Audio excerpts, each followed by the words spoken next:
नमस्कार दोस्तों, स्वागत है आपका हमारे इस YouTube चैनल में। दोस्तों, जैसे कि आप देख रहे हैं इस वक्त हम एक छोटी सी हार्वेस्टिंग लेकर आए हैं और साथ में आप लोगों के साथ कुछ बातें और साथ में आप लोगों के सवालों के जवाब भी देते चले जाएंगे। लेकिन आपको हम एक चीज़ बताना चाहेंगे उमा जी, जैसे आपका एक सवाल नहीं कह सकते, आपने कहा है कि आप वीडियो के माध्यम से बहुत कुछ सीख रहे हैं।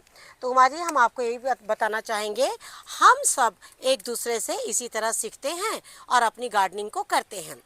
लेकिन आपको एक चीज़ बताना चाहूँगी, आगे आने वाले समय में मेरे कुछ वीडियोस ऐसे आ रहे हैं जिसमें कि मैंने कंटेनर्स के बारे में बताना चाहूँगी आपको, और साथ में बीजों के बारे में भी बताना चाहूँगी कि कौन से बीजों का किस तरीके से चुनाव करें जिससे कि आपके गार्डन में सही टाइम पर आपको सब्जियां मिले। लेकिन आपका एक सवाल काफ़ी दिनों पहले भी आया था कि हमने कुंदरू की जो बेल लगाई है वो छोटे कंटेनर में लगाई है, तो अब उसको क्या करना चाहिए। तो आपको एक चीज़ बताना चाहूँगी, अगर आप मेरा वीडियो देख रहे हैं तो आपने कुंदरू की बेल को छोटे कंटेनर में लगाया शुरू में, बहुत अच्छी बात है। लेकिन अभी आप जैसे देख रहे हैं, आगे आने वाला समय हमारा अक्टूबर का महीना होगा और अक्टूबर, नवंबर, दिसंबर, जनवरी आप उसको उसी कंटेनर में रहने दीजिएगा। जनवरी के मंथ में आप क्या करिएगा, उसे थोड़ा सा एक बड़ा कंटेनर दे दीजिएगा। तो बड़ा कंटेनर दे के और साइड में आप हमारा एक वीडियो जा रहा है कि किस तरीके से उसमें आप दूसरे पौधे भी लगा सकते हैं। तो थोड़ा सा बड़ा कंटेनर दीजिएगा ना, तो आपको एक फ़ायदा बहुत अच्छा होगा कि कुंदरू ना ज़्यादा मात्रा में निकलेंगे। कई बार क्या होता है, जैसे कुंदरू ये सब जो पौधे थे ना, ये सारे ज़मीन के पौधे थे जिसको हमने कंटेनर में लगाया है। तो अब हमारा काम क्या है, इसे इतनी मिट्टी देना है जिससे कि आपके पौधे बहुत अच्छे हो। आपको बताना चाहूँगी कि यहाँ बहुत सारे कुंदरू हैं। अभी मैंने तो ये नीचे नीचे से कुछ कुंदरू निकाले हैं, लेकिन अब मैं ऊपर से कुंदरू निकालती हूँ और आपको बताती हूँ कि बड़े कंटेनर में हमने आपको क्यों सलाह दी लगाने की। बड़े कंटेनर में लगाने के लिए मैं आपको सिर्फ इसलिए बोलना चाह रही हूँ जिससे कि आपके कुंदरू जो है वो बहुत अच्छे से तैयार हो। और आप देख ही रहे हैं कि बिल्कुल हमने बेल को बिल्कुल हाइट पे ले ली है। इस बार हमने सिर्फ यही कोशिश करी है कि एक टेरेस में, अब जैसे फल के पौधे हैं, फल के पौधों को तो आप ज़मीन में ही रखना है आपको। कुछ बेल वाले ही पौधे ऐसे होते हैं जिनको हम चढ़ा सकते हैं, जैसे पैसन फ्रूट हो गया या और भी कोई फल हो गए। लेकिन आपको पता है कि जैसे अमरूद है, आम है, बेर है, ये सारे पौधे हमें ज़मीन में ही रखना है। तो उसके लिए हम जगह कैसे लाएंगे। तो यही कारण है कि आप भी जब कोशिश करें कि जब भी आप इस तरीके के बेल वाले सब्जी जो है वो ज़्यादा से ज़्यादा अपने टेरेस में लगाएं और साथ में आप उसकी चढ़ने की व्यवस्था जो बहुत अच्छी कर दें। तो जैसे अभी आपने देखा ना कि हमने लगातार जो है पूरी इसमें से कुंदरू निकाले। कई बार तो थोड़े बहुत कुंदरू मैं लेके जाती हूँ, लेकिन जब आपको कोई ऐसे सवालों के जवाब देने होते हैं ना, तो मैं इस तरीके से आप लोगों के सवालों के जवाब देते हुए कुछ हार्वेस्टिंग कर लेती हूँ। जैसे आप देख ही रहे हैं कि काफ़ी कुंदरू हमारे निकले। तो आपको सिर्फ यही कहना चाहेंगे, जब आप इसके लिए कंटेनर लगाएं तो बहुत सोच समझ के और एक सही कंटेनर का चुनाव करें। साथ ही लगाते समय जब भी आप कुंदरू को लगाने जाएंगे, जब बड़े कंटेनर में लगाएंगे, तो हम आपको बताएंगे कि एक बार उसकी मिट्टी को किस तरीके से आप तैयार करिए कि आपकी मिट्टी आगे आने वाले समय में बहुत अच्छे कुंदरू देगी। आपका एक और सवाल भी आया है कि मैं बहुत कोशिश करती हूँ लेकिन बेल वाली जो सब्जियां हैं ना वो बिल्कुल भी नहीं होती है। आपको एक चीज़ मैं ये बताना चाहूँगी कि बेल वाली सब्जी आपकी क्यों नहीं होती है। सबसे पहले तो जो आप बीजों का जो चुनाव कर रहे हैं ना, वो बीजों का चुनाव आपको बिल्कुल सही करना है। कई बार क्या होता है, जो पुराने बीज दे देते हैं ना, उससे भी आपके जो पौधे हैं वो आपके ग्रोथ नहीं कर पाते हैं। तो आपको क्या करना है, जब बीज लेते हैं ना, बिल्कुल जैसे अभी आप इन दिनों लौकी के बीज लीजिए फ्रेश और लगाइए, आपके बिल्कुल बीज पौधे तैयार होंगे। करेला अभी आप बिल्कुल मत लगाइए, लौकी लगाइए। लौकी के साथ हम जल्द ही एक वीडियो शेयर कर रहे हैं जिसमें हमने कुछ पौधों के बारे में बताया है, तो आप उतने पौधों को बिल्कुल लगा लीजिए। जब आप एक सही कंटेनर, सही मिट्टी, सही खाद और साथ में सही बीज, इन चीज़ों का जब आप चुनाव करेंगे ना, तो आपकी कोई भी सब्जी को फलने से कोई भी नहीं रोक सकता। आपकी सब्जियों में अगर आपको कुछ ध्यान देना है तो इन चीज़ों का आपको बिल्कुल ध्यान देना है। जैसे आप देख रहे हैं ये पौधा अपने आप ही लगा था और मैं लगातार इसमें से हार्वेस्टिंग इसी तरीके से ले रही हूँ।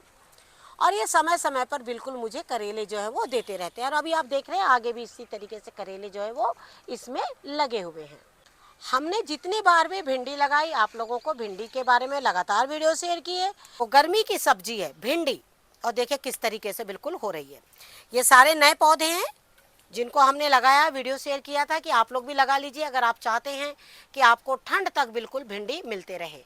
तो उसके लिए आपको, जब हमने वीडियो शेयर किया था तो हमने कहा था कि लगा लेने से आपको एक फ़ायदा होगा कि भिंडी इसी तरीके से मिलती रहेगी। हालांकि भिंडी जो है अब कम आ रही हैं क्योंकि पौधे जो हमारे बिल्कुल नए हैं, लेकिन मैं इसी तरीके से हर दूसरे दिन भिंडी तोड़ती हूँ और हर दूसरे दिन ये इकट्ठी हो जाती है। मैंने इस बार बहुत ज़्यादा पौधे नहीं लगाए हैं। बहुत ज़्यादा पौधे नहीं लगाने की वजह ये है कि गार्डन में जब एक ही बहुत सारे पौधे हो जाते हैं ना, सब्जियाँ बहुत ज़्यादा बल्क में हो जाती है। जब भी आप गार्डन में सब्जी लगाएं तो एक चीज़ का आपको ध्यान रखना है कि कभी भी गार्डन में आपको कम से कम 5 तरह की सब्जियां जरूर लगानी है। एक ही सब्जी को बहुत ज़्यादा मात्रा में ना लगाएं। 5 तरह की सब्जी लगाने से कम जैसे बैगन है, भिंडी है, गलकी है, तोरई है, सीम है, ऐसा ना करें कि एक ही सब्जी एक ही बहुत ज़्यादा निकले और वो आपके खाने में ना आए। हमने नए पौधे बैगन के बिल्कुल लगा लिए हैं और हम चाहेंगे कि आप भी नए पौधे लगा लें। लेकिन अगर आपके टेरेस में ज़्यादा जगह है तो कुछ पुराने पौधों को रखिए। और जैसे आप देख रहे हैं इसमें कम मात्रा में ही लेकिन सब्जियां बराबर आ रही है। जैसे भी हमने आपसे कहा कि भिंडी ये पुरानी हो गई, हम उनमें से कुछ भिंडी ले रहे हैं, लेकिन आप देख रहे हैं कि नई भिंडी हमने यहाँ से लेके बिल्कुल वहाँ तक के कुछ कुछ पौधे बिल्कुल लगा दिए हैं। और इतने ही पौधे जो है ठंड में जो है देखिएगा, जैसे ही मौसम थोड़ा ठीक होगा इतने में ही काफ़ी भिंडी जो है हमारी निकल पड़ेगी। जैसे आपका सवाल आया है कि आपने नर्सरी से नींबू और अमरूद के पौधे लिए थे लेकिन उनका ग्रोथ जो है वो रुका हुआ है। आपको एक चीज़ बताना चाहूँगी कि जैसे कि नींबू के पौधे पर हमने बहुत अच्छा काम किया था और वो आप वीडियो देखकर आप सेम उसी तरीके से काम करिए। लेकिन साथ ही आपको एक चीज़ बताना चाहूँगी, ये इसी नींबू के पौधे पर मैंने काम किया था, इसमें पूरे फूल भी आए थे लेकिन पूरे फूल गिर गए। गिरने की वजह क्या थी? बहुत तेज़ बारिश। हमारे यहाँ लगातार बारिश जो आ रही है तो कंटेनर में पानी जमा हो जा रहा है। हालांकि ड्रेनेज बहुत अच्छा है तो उसमें क्या होते हैं कि पौधे आपके ख़राब हो जाते हैं। लेकिन अगर आपके पास में नींबू का पौधा है तो सबसे पहले जिस भी कंटेनर में आप उसको शिफ्ट करना चाहें तो शिफ्ट करिए। हमने बताया है कि नींबू के पौधे पे किस तरीके से काम करना है। नींबू के पौधे पर आप उसी तरीके से काम करिए और काम करने के साथ ही आपको एक चीज़ बोलना चाहूँगी, नींबू का पौधा देखिएगा बहुत जल्दी जिस तरीके से हमने काम किया है उस तरीके से आप काम करिएगा। और वो वीडियो बहुत ज़्यादा पुराना नहीं है, हाल ही में हमने वीडियो शेयर किया है। और इतनी जल्दी तो हम नींबू के पौधे को एक कंटेनर से निकाल के दूसरे कंटेनर में नहीं डाल सकते हैं। तो आप क्या करिए, वो वीडियो के माध्यम से ही आप अपने नींबू के पौधे में काम करिए और आप देखिएगा कि नींबू के पौधे आपके बहुत अच्छे हो जाएंगे। और दूसरा चीज़ था आपका अमरूद का। आपको एक चीज़ बताना चाहेंगे, अमरूद का पौधा आपने बताया नहीं मुझे कि वो कितना बड़ा आपने नर्सरी से लिया, बहुत छोटा है या बड़ा है। अगर छोटा पौधा है तो आप उसको क्या करिए, अच्छी तरीके से ना मिट्टी को चेंज कर दीजिए। आपकी मिट्टी उस पौधे के लिए बिल्कुल अच्छी नहीं है, इसीलिए आपका पौधा ग्रोथ नहीं कर रहा है। उसके बाद आप क्या करिए, अमरूद का बहुत छोटा पौधा है तो आप उसमें ड्राई खाद ना डालकर आप उसमें गीली खाद डालिएगा। हाल ही में हमने पपीते के पौधे पे भी काम बताया है। अगर आपका पौधा कम से कम 1 से 1.5 मीटर का पौधा है तो आप उसमें उस तरीके से काम जो है बिल्कुल कर सकते हैं। तो आपको क्या करना है, हमारे पुराने वीडियोस देखकर आप काम कर सकते हैं क्योंकि हमने सारे पौधों पर बिल्कुल काम कर लिया है। और फिलहाल अभी हम जब अगले पौधा, एक पौधा हमारे पास बचा है, जब भी हम काम करेंगे उस पर तो हम आपको वीडियो शेयर करेंगे। लेकिन इस वक्त जैसे आपको हमने बताया कि हमारे यहाँ का मौसम बहुत बारिश वाला हो रहा है तो उसमें क्या है कि हम किसी भी पौधे को अभी कोई भी गुड़ाई या कोड़ाई नहीं कर रहे हैं क्योंकि जड़ें जो है वो बहुत नाजुक बन गई हैं लगातार बारिश की वजह से। तो आप हमारे पुराने वीडियोस देखकर भी काम कर सकते हैं। आप देख रहे हैं कि किस तरीके से बहुत अच्छे हमारे अमरूद जो है वो पूरे पौधे में इस तरीके से आए हुए हैं। आपका एक सवाल और भी आया है हमारे पास कि घिया और स्नेक गार्ड और घिया कब लगाते हैं। तो आपको एक चीज़ बताना चाहूँगी कि घिया का जो स्नेक गार्ड का जो टाइम है वो निकल चुका है। अगर आप पौधा आप लगाएंगे भी तो शायद वो लेकिन देखिए, जैसे हमने आपसे कहा, कई बार मौसम के ऊपर भी डिपेंड करता है। जो स्नेक गार्ड है ना, वो बहुत ज़्यादा मौसम को देखकर फलते हैं। इनको एक सामान्य टेम्परेचर की ज़रूरत पड़ती है और उसी टेम्परेचर के आधार पर ये जो है बढ़ते हैं।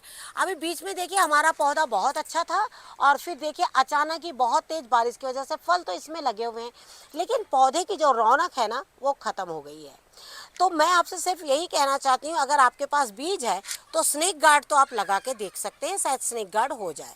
तोरई का पौधा, जैसे हमने आपको जल्दी हम एक बीजों पे वीडियो शेयर कर रहे हैं, उसमें हम आपको बताएंगे कि आप अपने यहाँ का मौसम को देखते हुए सब्जियों को लगाइए। जैसे हम बीज तो आपको बहुत बता देंगे, कोई भी पौधा जो है 2 महीने से पहले फल नहीं देता है। और आप समझ रहे हैं अगला महीना हमारा अक्टूबर नवंबर है, तो अक्टूबर नवंबर में ये पौधे बढ़ेंगे, तो क्या स्नेक गार्ड दिसंबर में फल देगा? बहुत मुश्किल से देता है स्नेक गार्ड दिसंबर और जनवरी में फल। इसीलिए हम आपको स्नेक गार्ड को इन दिनों लगाने की सलाह नहीं देंगे। स्नेक गार्ड ज़्यादातर जून जुलाई के महीने में लगाते हैं, जिससे कि ये अगस्त और सितंबर से फल देना शुरू कर दे। जिस तरीके से गलकी है, आपकी तोरई है, इनके बीज जिस तरीके से लगते हैं, इसी तरीके से आपके स्नेक गार्ड के भी बीज लगते हैं। तो अभी आप देख ही रहे हैं कि गलकी भी जो है अब आपकी कुछ महीने ही फलेगी, उसके बाद में गलकी जो है ठंड में नहीं फलती। लेकिन हम आपसे यही बोलना चाहेंगे, अगले सीजन में हमने इस पे वीडियो शेयर किया हुआ था कि किस तरीके से आपको बीज लगाना और कौन से बीज कब लगाने हैं। आपको एक चीज़ बताना चाहेंगे, जैसे कि हम आप लोगों को बराबर बीजों के बारे में सलाह देते हैं और सबसे बड़ी सलाह देते हैं हम, वो है देसी बीज। हमने आपसे यही कहा कि आपको एक बार बाज़ार से बीज लेना है और उसके बाद अपने ही पौधों में बीज तैयार करना है। जैसे कि आप जानते हैं कि ये पौधा बहुत पुराना होते हुए मैंने इसे बहुत ध्यान से रखा, लगातार इसकी सेवा करती रही कि ये किसी भी मौसम में ना सूखे। इसने ठंड देखी, इसने गर्मी देखी और साथ में फिर से ये एक बार हमारे यहाँ की बारिश को झेलता हुआ और अब बिल्कुल ठंड के मौसम के लिए आ रहा है। लेकिन आप देख रहे हैं कि हम लगातार इसमें से हार्वेस्टिंग बता रहे हैं और हार्वेस्टिंग के साथ साथ आपको ये भी बताना चाह रहे हैं कि इसमें देखिए लगातार फल बन रहे हैं। हम आपसे सिर्फ यही कहना चाहेंगे कि हम लगातार आप लोगों के साथ में ऐसे वीडियो शेयर कर रहे हैं जिसमें खाद के बारे में बता रहे हैं।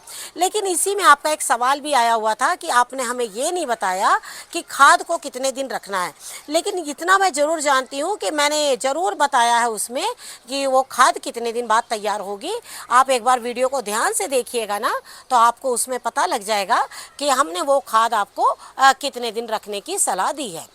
एक्चुअली क्या होता है, हम कोशिश यही करते हैं कि आप तक के बारीक से बारीक चीज़ों को पहुंचाएं, लेकिन कई बार हो सकता है छूट जाए। लेकिन हमें ये अच्छी तरह से याद है कि हमने आपको बताया, क्योंकि उस खाद को बनाने का सबसे बड़ा जो रीज़न था वो यही था कि उसको किस तरीके से बनाना है और उसे कितने दिन रखना है। तो स्वाभाविक है कि हमने ज़रूर बताया होगा कि उस खाद को आपको कितने दिन बिल्कुल रखना है। और इस तरीके से देखिए फिर से एक बार हमने इतनी बड़ी घिया जो है वो बिल्कुल निकाल ली है। तो आपसे मैं यही कहना चाहूँगी, अगर आपके यहाँ पर बारिश नहीं आ रही है, दिन की तेज़ धूप है, तो कोशिश करिए कि जो लौकी का जहाँ पौधा लगाया है उसकी मिट्टी बिल्कुल गीली रखें। गीली का मतलब दलदल नहीं, लेकिन बिल्कुल गीली रखें। और खाद को हर 15 से 20 दिन में हमने जो खाद बताई है, आप सिर्फ यही खाद को एक के बाद एक डालते रहिए। आप देखिएगा एक समय ऐसा होगा कि जिस तरीके से मेरा पुराना पौधा इतना अच्छा ग्रोथ कर रहा है, आपके भी पौधे इसी तरीके से ग्रोथ करेंगे। साथ ही आपको एक चीज़ बताना चाहूँगी कि जैसे नीचे से ये पौधे की पूरे पत्ते ख़त्म हो गए हैं, लेकिन आप देख रहे हैं मैंने नए पौधे वहीं लगा दिए हैं। और अब जब ये पौधे जब ग्रोथ करेंगे और ठीक आप देख रहे हैं इसके ऊपर पूरे पत्ते ख़त्म हो गए हैं, तो क्या होगा कि वो जो नया पौधा है ठीक इसके ऊपर में आ जाएगा। तो ये छोटी छोटी चीज़ों को ध्यान में रखते हुए बिल्कुल गार्डनिंग करते रहिए। तो जैसे आपने देखा कि हमने एक छोटी सी हार्वेस्टिंग करी। आपको एक अच्छी हार्वेस्टिंग तभी मिलती है जब आप एक सही खाद का चुनाव करते हैं। और जिस तरीके से आप देख रहे हैं हम पुराने पौधों से भी किस तरीके से सब्जी ले रहे हैं, साथ में आप सब्जियों के साइज़ भी आप देख रहे हैं कि किस तरीके से बहुत अच्छी, काफ़ी अच्छी निकल रही हैं। और आप सभी जानते हैं कि जब बहुत तेज़ बारिश होती है तो सब्जियां जो है वो अपने आप कम हो जाती है, लेकिन फिर भी हमारा टेरेस जो है, ऐसे तो हम हार्वेस्टिंग आपको बहुत कम दिखाते हैं, कुछ हार्वेस्टिंग तो हम स्वयं कर भी लेते हैं, लेकिन कई बार आपके सवालों के जब जवाब देने होते हैं या आपसे कुछ बातें करनी होती है तो हम हार्वेस्टिंग के ही माध्यम से करते हैं। तो इस तरीके से आपने देखा कि हमने एक छोटी सी हार्वेस्टिंग करी है, और हार्वेस्टिंग कैसे हो, कौन से बीजों को लगाने से ज़्यादा अच्छा होगा, ये सारी चीज़ें हमने आपको हार्वेस्टिंग के माध्यम से बताया है। आशा करती हूँ आपको आज का वीडियो ज़रूर पसंद आएगा। वीडियो पसंद आए तो उसे ज़्यादा से ज़्यादा शेयर कीजिए। Thank you very much. नमस्कार, जय हिंद, जय भारत।